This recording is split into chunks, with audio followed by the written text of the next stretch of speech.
So ఎట్టకేలకి తెలంగాణలో ఈ AgriStack service అనేది యాడ్ చేయడం జరిగిందండి. ఇప్పుడు ఎట్లా ఉందంటే కొన ఊపిరితోని కొట్టుమిట్టాడుతున్న సిఎస్సికి ఒక అర స్పూను చెరుకు రసం పోసినట్టు ఉంది. సరే ఏదో గుడ్డులో మెల్ల అయినా ఇప్పటికే మన రాష్ట్రంలో అగ్రిస్టాక్ అనేది దాదాపు 80% కంప్లీట్ అయిపోయింది, 80-90% వరకు కూడా. సరే ఏమున్నా సరే అడుగుబడుగు ఊడ్చుకోనికి అన్న మనం ప్రయత్నించాల్సింది, అంతకుమించి ఏం లేదు. ఎప్పుడు 2023లో వచ్చింది పిఎం విశ్వకర్మ ఒక సర్వీస్ అనేది. ఇక ఆ తర్వాత ఇప్పుడు ఒక అగ్రిస్టాక్, అది కూడా పెండింగ్లో.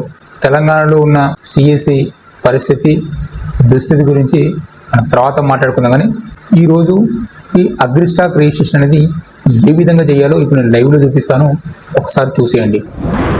ఇక్కడ చూడండి, మనకి సెర్చ్ బార్లో అగ్రిస్టాక్ తెలంగాణ కొట్టండి. ఇక్కడ తెలంగాణ అగ్రిస్టాక్ కనిపిస్తుంది కదా, క్లిక్ చేయండి. ఇక్కడ లాగిన్ విత్ సిఎస్సి అని కనిపిస్తుంది కదా పైన, క్లిక్ చేయండి. క్లిక్ చేస్తే డైరెక్ట్ డాష్ బోర్డ్ వెళ్ళిపోతుంది. సో అక్కడ ఓకే క్లిక్ చేయండి. ఆ తర్వాత మనకి సిఎస్సి ఐడి అండ్ పాస్వర్డ్ కింద క్యాప్చర్ ఎంటర్ చేసి లాగిన్ కొట్టండి. సో ఇక్కడ ఏంటంటే చాలామంది కూడా మనకి డిస్ట్రిక్ట్ డిఎంఎల్ దగ్గర నుంచి కూడా లింకులు వచ్చి ఉంటాయి. ఆ లింక్ ఓపెన్ చేస్తే కూడా మనకి ఓపెన్ అవుతుంది. కానీ కొంతమందికి ఓపెన్ అవ్వట్లేదు అని చెప్పేసి చెప్తున్నారు. ఇక్కడ ఏంటంటే మీరు సింపుల్గా ఆ లింక్స్ కంటే కూడా మీరు గూగుల్ క్రోమ్లోకి వెళ్ళేసి నేను చెప్పినట్టుగా అగ్రిస్టాక్ తెలంగాణ ఓపెన్ చేసి లాగిన్ వేసి ఈసైడ్ కొట్టేసి చేయండి. ఓకే, ఇగో ఇలా ఓపెన్ అవుతుందండి. మన పాస్వర్డ్ యూజర్ నేమ్ ఎంటర్ చేసిన తర్వాత, అది ఐడి ఎంటర్ చేసిన తర్వాత ఇక్కడ మనకు ఫస్ట్ ఆధార్ అథెంటికేషన్ అడుగుతుంది. దానికి సంబంధించి అథెంటికేషన్ 2 విధాలుగా చేయొచ్చు. ఒకటి ఓటీపీ ద్వారా, ఇంకోటి బయోమెట్రిక్ ద్వారా.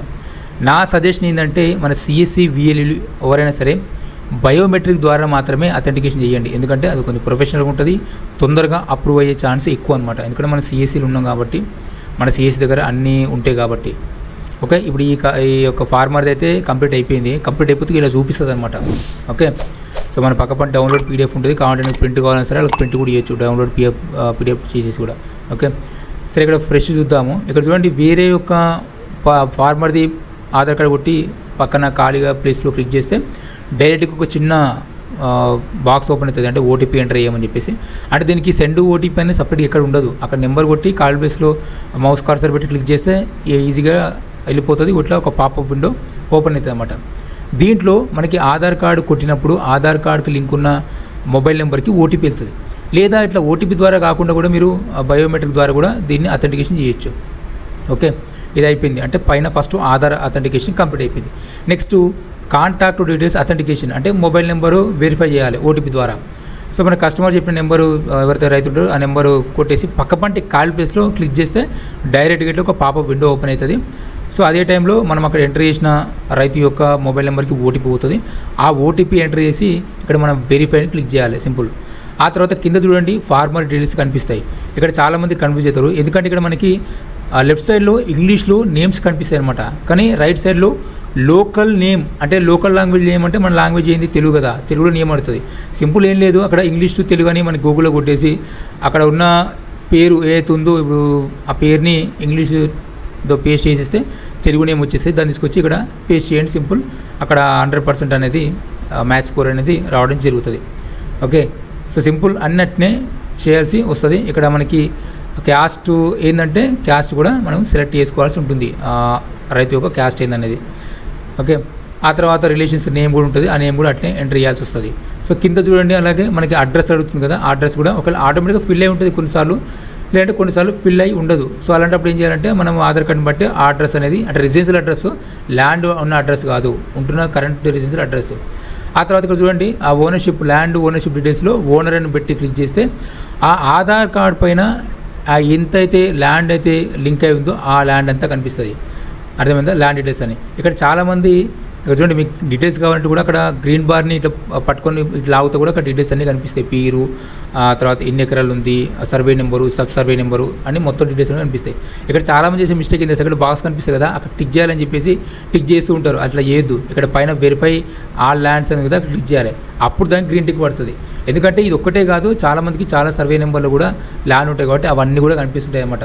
ఒకసారి అక్కడ వెరిఫై చేయగానే మొత్తం మనకి అంత గ్రీన్ టిక్ వచ్చేస్తుంది.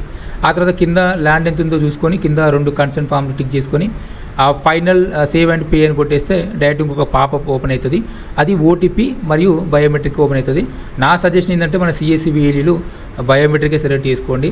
ఆ ఓటీపీ అంటే ఒక రైతు అవైలబుల్ లేకపోతే ఓటీపీ ద్వారా చేసుకోండి. కానీ రైతు కనుక మన దగ్గరికి వచ్చి ఉంటే డైరెక్ట్గా మీరు బయోమెట్రిక్ ద్వారా చేసుకోండి. ఓకే, ఆ తర్వాత ఇక్కడ మనకి ఆధార్ నెంబర్ కొట్టాలి. ఇక్కడ చూడండి కింద డౌన్లో మంత్ర అని కనిపిస్తుందండి, మంత్ర MFS 110 అని, అక్కడ అది టిక్ అయి ఉండాలన్నమాట. ఓకే, ఆధార్ కార్డ్ నెంబర్ కొట్టి ఇక్కడ మనకి క్యాప్చర్ కొడితే ఆయన ఫార్మర్ 7 ముద్ర పెట్టగానే క్యాప్చర్ చేసుకుంటుంది. కొన్నిసార్లు ఫెయిల్ అవుతుంటుంది. ఇక్కడ ఫెయిల్ కానీ ఏమంటే ఇది కాదేమో అని చెప్పేసి ఓటీపీకి వెళ్ళాల్సిన అవసరం లేదు. 2-3 సార్లు ట్రై చేయండి. ఇక ఏంటంటే 1-2 సార్లు 3 సార్లు వచ్చేస్తాయి, నో ప్రాబ్లం దానికి. ఎందుకంటే మనకి అది అఫీషియల్ కాబట్టి మళ్ళీ ఒకసారి రీస్కాన్ చేసి మళ్ళీ మంత్ర సెలెక్ట్ చేసుకొని ఆధార్ కార్డ్ నెంబర్ పెట్టి మళ్ళీ ట్రై చేయండి. ఇంకోసారి కాకపోతే ఇంకోసారి ట్రై చేయండి. ఫైనల్గా నా సజెషన్ ఏంటంటే ఖచ్చితంగా మీరు బయోమెట్రిక్ ద్వారానే చేయడానికి ట్రై చేయండి, మన VLEలు మాత్రం. ఓకే, నేను ముఖ్యంగా వీళ్ళు చెప్తున్నా. ఇక్కడ చూడండి ఇప్పుడు సక్సెస్ అవుతుంది చూడండి. ఎందుకంటే నేను ట్రై చేశాను. మనకి ఖచ్చితంగా మీరు బయోమెట్రిక్ ట్రై చేయండి, లేదంటే అనివార్య పరిస్థితుల్లో మీరు ఓటీపీ ట్రై చేసుకోండి. ఎందుకంటే మన దగ్గర డివైస్ ఉంటుంది, మనం జర ప్రొఫెషనల్గా ఉంటాం. ఎందుకంటే అగ్రికల్చర్ ఆఫీసర్లు అందరూ ఓటీపీ ద్వారా చేసి ఉంటారు. ఓకే, ఇక్కడ మనకి డైరెక్ట్ సేవ్ అండ్ పే అని కొడితే పేకి వెళ్ళిపోతుంది. అది సక్సెస్ అయిన తర్వాత మన యొక్క CSC పాస్వర్డ్ కొట్టండి, అక్కడ వాలెట్ పిన్ ఓపెన్ అవుతుంది. అంటే 5 రూపీస్ కట్ అవుతుంది ఒక రిజిస్ట్రేషన్కి, గుర్తుపెట్టుకోండి. వాలెట్ పిన్ కొట్టి సబ్మిట్ కొట్టేస్తే పేమెంట్ కట్ అవుతుంది మన CSC ID నుంచి 5 రూపీస్ అనేది. ఆ తర్వాత సక్సెస్ఫుల్ అని ఇట్లా వచ్చేస్తుంది. ఓకే, సో ఇక్కడ మెయిన్ గుర్తుపెట్టుకోవాల్సింది ఏంటంటే ఇక్కడ మనకి ఓకే అని ఉంటుంది, ఇక్కడ PDF డౌన్లోడ్ అని ఉంటుంది. ఫస్ట్ మనం ఓకే కొట్టొద్దు, అక్కడ PDF డౌన్లోడ్ చేసుకోండి. PDF డౌన్లోడ్ కొట్టిన తర్వాత అక్కడ మన డైరెక్ట్ ప్రింటర్ ఉంటే ప్రింటర్కి వెళ్ళిపోతుంది. ఆ ప్రింటర్ మనకి ప్రింటర్ ఇచ్చేయండి, దానికి ప్రింట్ ఇచ్చేస్తే అది ప్రింట్ వెళ్ళిపోతుంది. ఆ తర్వాత ఇక్కడ ఓకే కొట్టండి. కానీ ముందే మీరు ఓకే కొట్టి తర్వాత డౌన్లోడ్ చేసుకుంటారంటే మళ్ళీ ఆధార్ కార్డు కొట్టి మళ్ళీ పెద్ద ప్రాసెస్ ఉంటుంది కాబట్టి డైరెక్ట్ కానీ డౌన్లోడ్ చేసుకోండి. ఇంకోటి ఏంటంటే కొన్నిసార్లు చేయడం వల్ల కూడా మన డైరెక్ట్ ఓకే కొట్టేసి చేయడం వల్ల కూడా కొన్నిసార్లు అప్డేట్ కాకపోవచ్చు, అది కూడా పెద్ద ఇష్యూ ఉంటుంది. సో అందుకని సింపుల్గా మీరు PDF డౌన్లోడ్ చేసుకొని ఓకే అని కొడితే ఈజీగా ఉంటుంది. ఓకే కొట్టిన తర్వాత మళ్ళీ ఫ్రెష్ బోర్డు ఓపెన్ అవుతుంది. అంటే మళ్ళీ కస్టమర్ ఎవరైనా ఉంటే, అంటే మళ్ళీ రైతులు ఎవరైనా ఉంటే మళ్ళీ ఫస్ట్ నుంచి వాళ్ళ ఆధార్ కార్డు వెరిఫికేషను అనేది చేయడం స్టార్ట్ అవుతుంది. సో ఓకే, అర్థమైంది కదా, ఇంతేనండి, సింపుల్, పెద్దగా ఇది ఏం లేదు.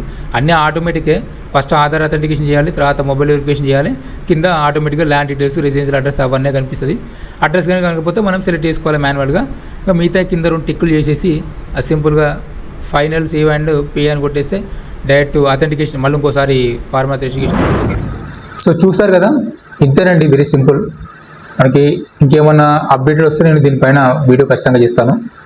సో ప్రస్తుతం అయితే మన తెలంగాణలో VLEల పరిస్థితి కొంచెం దారుణంగా ఉందని చెప్పుకోవాలి. ఎందుకంటే ఇక్కడ హైలైట్ ఏంటంటే మన దేశంలో ఉన్న 29 రాష్ట్రాల్లో ఒక రాష్ట్రం తెలంగాణ. మిగతా అన్ని స్టేట్లో కూడా CSCకే ఎక్కువ ఇంపార్టెన్స్ ఉంటుంది. అంటే మీ సేవకు సంబంధించిన సర్వీసెస్ అన్నీ, అంటే గవర్నమెంట్ ఇచ్చే సర్వీసెస్ అన్నీ కూడా CSC వాళ్ళే చేయడం జరుగుతుంది. ఒక్క తెలంగాణలో మాత్రమే, ఆఖరికి ఆంధ్రాలో కూడా CSC అండ్ మీ సేవ 2 కలిపి ఉంటాయి. అయితే నేను నా ప్రతి వీడియోలో కూడా నేను చాలా మటుకి CSCని ప్రమోట్ చేయడానికి ప్రయత్నిస్తాను, ఎందుకంటే నేను కూడా ఒక CSC వీడియోని కాబట్టి. సో నేను ఏ వీడియోలో సరే ఈ CSCని ప్రమోట్ చేసేటప్పుడు నా కింద కామెంట్ ఒక 10 కామెంట్లు పెడితే CSC గురించి 10కి 10 ఒకటే క్వశ్చన్, CSC అంటే ఏంది, అసలు అది ఎక్కడ ఉంటుంది, మీ సేవ కాదా అని చెప్పేసి క్వశ్చన్స్ అన్నమాట. ప్రతి ఒక్కరు 10 కామెంట్లు పెడితే CSC గురించి 10కి 10 అలాగే ఉంటాయి. సో అంత అధ్వానంగా ఉంది మన తెలంగాణ CSC పరిస్థితి. ఎప్పుడో 2023లో PM విశ్వకర్మ వచ్చింది, ఆ తర్వాత వచ్చినటువంటి సర్వీస్ కూడా అన్ని ఓపెన్ సైట్లో. సో అందరూ కూడా చేసుకోవచ్చు ఓపెన్గా. మీ సేవ కూడా ఇవ్వడం జరిగింది, మనకు సంబంధించిన పర్మిషన్ కూడా. ఇక ఇంత టెక్నాలజీ డెవలప్మెంట్ అయినప్పుడు మన CSC దగ్గరికి వచ్చి అప్లికేషన్ పెట్టుకొని అంత సీన్ అయితే ఉండదు ఎవరికి. సో ఇంకోటి ఏంటంటే ఇక్కడ మీ సేవ కొన్ని స్పెషల్ ఉంటాయి. ఇప్పుడు రేషన్ కార్డు ఉంది, రేషన్ కార్డు నిత్యావసరం అది, కానీ దాన్ని మన CSC వీళ్ళకి ఇవ్వలేదు. ఇప్పుడు ఫ్రీ బస్సు స్కీమ్ సంబంధించేదో స్మార్ట్ కార్డ్ కోసం అని అది కూడా మీ సేవ వాళ్ళకి ఇవ్వడం జరిగింది. అంటే అసలు ఏది లేదు CSCలో. ఏమని ఉంటే ఆ లోన్లు, ఆ క్రెడిట్ కార్డులు, ఆ బజాజ్ కార్డులు అవి చేసుకోమని చెప్తారు, కానీ దాంతో మించి ఒక సర్వీస్ అనేది ఏమి ఉండదు. సో యాక్చువల్గా ఏంటంటే ఇది గవర్నమెంట్ది కాదు కాబట్టి మనం కూడా క్వశ్చన్ చేయలేము. సరిగ్గా పేరుకి మనం పరువు కోసం అయినా సరే CSC సెంట్రల్ గవర్నమెంట్ చెప్పుకొని తిరగాల్సి వస్తే ఇక అంతకుమించి ఇంకే పెద్దగా ప్రస్తుతం అయితే దారుణంగా ఉంది సిచ్యువేషన్. అయితే CSC అయితే తెలంగాణలో ఎప్పటికీ బాగుపడదు, ఎప్పటికీ డెవలప్మెంట్ కాదు. ఎప్పటి వరకు అయితే ఈ మీ సేవ సర్వీసులు కూడా CSCలో ఇంక్లూడ్ అవుతాయో అప్పటి నుంచే CSC కొంచెం విలువ ఉంటుంది. CSC VLEలు కూడా కొంచెం బ్రతకనికి, ఎంతో కొంత కడుపుకి బతకనేకి, జర పెళ్ళం పిల్లలు పోషించడానికి అవకాశం ఉంటుంది. ఎందుకంటే నేనే కాదు, నాలాంటి వాళ్ళు చాలామంది కూడా నాకు తెలిసినంత వరకు లక్షల అప్పులు చేసి పెద్ద CSC సెంటర్ నుంచి ఏదో వస్తాయని చెప్పేసి పెద్ద పెద్ద సిస్టమ్స్, పెద్ద పెద్ద కంప్యూటర్లు, ప్రింటర్లు కొని, ఫర్నిచర్ చేయించుకొని, సెటిల్ చేసుకొని అప్పులు చేసి లేనిపోని తిప్పలు పడరు చాలామంది. అందులో నేను ఒకరిని. కాకపోతే నేను తర్వాత రిలీజ్ అయినా, ఈ అప్పులు ఊపులో మునిగిన తర్వాత రిలీజ్ అయినా CSC నుంచి అంత ఏమి ఉండదని చెప్పేసి. సరే ఇక ఎప్పుడు అమాస్ పుణ్యానికి 2 నెలలకు 3 నెలలకు ఇట్లాంటి సర్వీస్ వచ్చినప్పుడు యూజ్ చేసుకోవాలి. కానీ దరిద్రం ఏంటంటే ఇప్పుడు ఏ స్టేట్లో కూడా ఉండదు. ఇప్పుడు అగ్రికల్చర్ సంబంధించి అగ్రికల్చర్ ఆఫీసర్లు వచ్చి ఒక ఆన్లైన్ సర్వీస్ చేయడం అనేది ఇది ఏ స్టేట్లో కూడా ఉండదు. ఎందుకంటే వాళ్ళకి లక్షల జీతాలు ఉంటాయి. లక్షల జీతాలు పెట్టుకొని కూడా వాళ్ళు మళ్ళీ గ్రౌండ్ లెవెల్కి వచ్చి ఆన్లైన్ సర్వీసెస్ చేయడం అనేది, మళ్ళీ తర్వాత వాళ్ళు వేరే థర్డ్ పార్టీ ఏజెన్సీ పెట్టి వాళ్ళ దగ్గర ఎంత డబ్బులు తీసుకొని థర్డ్ పార్టీ ఏజెన్సీకి ఇచ్చేసి వాళ్ళు జనాల దగ్గర డబ్బులు వసూలు చేసుకొని చేయడం అనేది ఇది ఒక అభ్యంతరకరమైన ప్రక్రియ అని చెప్పుకోవాలి. అలాగే ఫిషరీస్ సంబంధించి కూడా కొన్ని ఏరియాలు అయితే ఫిషరీస్ డిపార్ట్మెంట్ కూడా వచ్చేసి వాళ్ళే వేసుకొని వాళ్ళ దగ్గర నుంచి డబ్బులు తీసుకొని పోవడము. వాళ్ళు మళ్ళీ ఎంప్లాయీస్ చూసే జనాలకి ఎటుంటుందండి, మనం online centre CSC online centre అని చెప్పుకుంటా. అదే వాళ్ళు ఏంటి మీ గవర్నమెంట్ ఆఫీసర్ని డైరెక్ట్ డిపార్ట్మెంట్ చేస్తామని చెప్పుకుంటారు. ఇప్పుడు మనకి విలువిస్తారా వాళ్ళకి విలువిస్తారా? వాళ్ళకి విలువిస్తారు. సో ఇక్కడ సిచ్యువేషన్ అదనమాట. మరి ఏందో ఇది విచిత్రము. మరి ఇది ఎందుకు కొనసాగిస్తున్నారు, ఎందుకు మరి సిఎస్సి అనేది ఎప్పుడు డెవలప్మెంట్ అయితే తెలియదు. సరే అందరైతే విశ్వ ప్రయత్నం చేస్తున్నట్టు తెలుస్తుంది తెలంగాణలో కొంచెం సిఎస్సి డెవలప్మెంట్ చేద్దామని. కానీ నా పర్సనల్ ఒపీనియన్ మాత్రం అంత ఇంపాసిబుల్ ఇది. ఎందుకంటే ఎక్కడి సపోర్ట్ లేదు, గవర్నమెంట్ నుంచి కూడా సపోర్ట్ లేదు. ఏమనంటే ఒక ముద్ర పడింది ఏంటంటే సిఎస్సి అనేది ఒక సెంట్రల్ గవర్నమెంట్ అనే ఒక ముద్ర కూడా పడింది. అందుకని ఇప్పుడు ఏమైనా అపోజిట్ పార్టీ కాంగ్రెస్ లాంటి పార్టీలు ఉన్నప్పుడు ఎవరు కూడా సిఎస్సికి విలువ ఇయ్యరు. సో ఇంకా అసలు యాక్చువల్గా ఇంతవరకు సిఎస్సి అంటే ఎక్కడ ఉందో కూడా చాలామంది తెలియదు కూడా. సో చాలామంది విఎల్ఈలు కూడా సిఎస్సి లైసెన్స్ ఉన్నప్పటికీ కూడా వాళ్ళు బయట సిఎస్సి బోర్డు కూడా పెట్టరు. ఏదో ఆన్లైన్ సెంటర్, ఇంటర్నెట్ సెంటర్, లేకపోతే అదృష్టవంతులు ఎవరైతే మీ సేవ సర్వీస్కి ఉన్న వాళ్ళు ఉంటారో ఆ మీ సేవ బోర్డులో పెట్టుకుంటారు. అయితే సిఎస్సి ఎక్కడ కనబడదు. ఎందుకంటే ఇట్లా అమ్మాస్ పుణ్యానికి 10 ఏళ్ళకో 5 ఏళ్ళకో సర్వీస్ ఇస్తే ఎవరు చూస్తారండి. ఏమని ఉన్నా సరే ఇక అలాంటి వాళ్ళు కొంతమంది ఓన్లీ కేవలం సిఎస్సి మీద ఆధారపడితే ఇబ్బంది పడాల్సిందే. కానీ ఆల్టర్నేట్ ఇన్కమ్ చూసుకున్న వాళ్ళైతే పెద్ద ఇబ్బంది పడాల్సిన అవసరం లేదు. కానీ చూద్దాం ఇక భవిష్యత్తులో ఏమైనా సిఎస్సిని డెవలప్మెంట్ చేస్తారా, ఎవరైనా దీనికి సంబంధించి ముందుకు వచ్చి ఒక మంచి లీడర్ వచ్చి దీన్ని డెవలప్మెంట్ చేస్తారా అని చూడాలి. ఎందుకంటే సిఎస్సి వీళ్ళు అందరూ బతకాలి, అలా కూడా కుటుంబాలు ఉన్నాయి, ఫ్యామిలీస్ ఉన్నాయి. వాళ్ళ ఫ్యామిలీస్ గురించి కూడా ఆలోచిస్తే బాగుంటుందని నేను ఈ వీడియో ముఖంగా నా యొక్క పర్సనల్ అభిప్రాయాన్ని తెలియజేస్తున్నాను. ఇంతేనండి ఇవాల్టి video. And thank you for watching. జై హింద్.